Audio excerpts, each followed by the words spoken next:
Hello and welcome to the Trade Ideas Market Recap for Tuesday, September the 23rd. My name is Barry Anderson. I'm the moderator of the trading room. This is the address to get into the room, and you can log in with your Facebook or your Twitter account.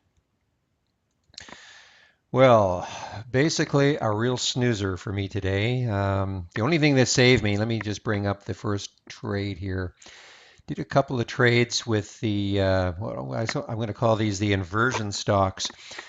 Before the market opened, or actually, I'm not sure when the news came out, but basically, United States government basically said that they were going to crack down on these so-called inversion mergers or buyouts. Basically, I think the way I can explain it is that a U.S. company buys a foreign company and then transfers all its operations to the foreign company's country in order to get a better tax break.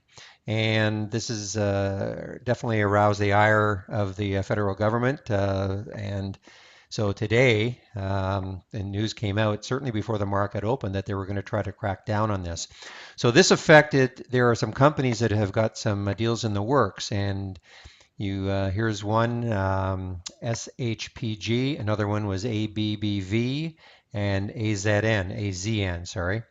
And so I basically during the pre-market, I mentioned this in the trading room that these were stocks that we had to take a look at because you look at AZN and closed yesterday at 74.50 and it opened down here. Here's the market as it's coming down. And actually, let me see when that news probably hit 7:05. So that would have been this morning. So the market traded off on it, but I was looking for a bounce. Definitely looking for a bounce on all of these. Let's take a look at same thing. Here's where it closed yesterday. Here's where it on the pre-market it opened down here, and it definitely rallied quite a bit even in the pre-market before the market opened. And then the other one was this one, ABBV, and the same thing. Closed yesterday, collapsed in the pre-market, and started to rally even before. So I definitely wanted to take a look at these ones. And so the first one I traded, I got into ABBV. Didn't get much out of it. Got in at 57.28 and sold two pieces at 57.54 and 57.68. Now the next one kind of broke my heart a little bit. AZN. Sorry guys, Canadian in me coming out. But I had noticed that this one was lagging. I mean, if I can't overlay, but here you can see that this one ABBV was kind of ramping up quite a bit. SHP certainly in the pre-market, this ramped up quite a bit. But AZN was just kind of had a bit of a rise and then a consolidation here. So I said to the room that I was going to take a look at this one. And so I took the trade at 71.28, and unfortunately, and through no fault of anybody or the rooms, but a couple of posters were talking about how AZN didn't have a very large average trading range, true range for the day, and so they didn't expect it to go up very much. And I kind of got influenced by that, so I got out of the trade at 71.54, but it just kept going. Certainly, up to 72.63 from 71.28. That would have been a tremendous trade for me. But I did allow myself to get a little influenced by that. Should have realized though that you can kind of throw out ATRs on a day when there's some dramatic news. I think on any stock, you can kind of throw them out and just almost go with your instinct on that anyway.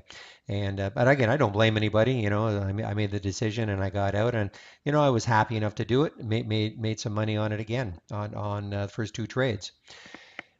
Now, the next one was Gel, and Gel definitely disappointed. Again, this has nothing to do with the inversion, but it was very weak. Here's where it closed yesterday, 52.88, and it was opening down here at 50.70 or so.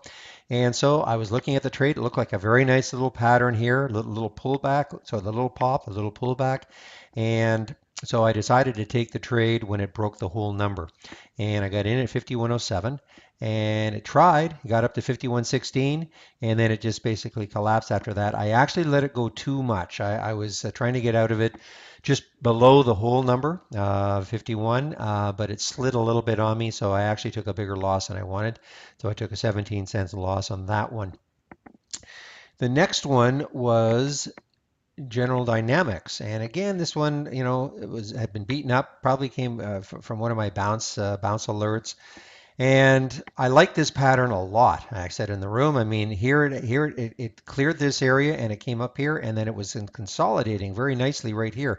And for a $126 stock to have such a tight range between, I think 125 and 126.55 and 126.46, that's to me seems really good. So I decided to take the trade at 126.55 and it tried. It got as high as 126.58 and it just didn't want to go. And so I exited the trade at 126.41. I would do this one over again for sure. It had, for whatever reason, the market is just sort of snoozing quite a bit today. Though, I mean, this one did go down, 650 cents from here, but on a percentage basis, it didn't really lose that much. But it just didn't want to pop up from here. And this is the type of pattern in which you would anticipate once you've got this little pattern here of a consolidation, bit of a rise, a consolidation, and then some room to grow. You would expect something to happen from here, but it just didn't. And let's see now, the last one I'm in, and I took gel again actually, and I'm in at 51. I'm still in the trade.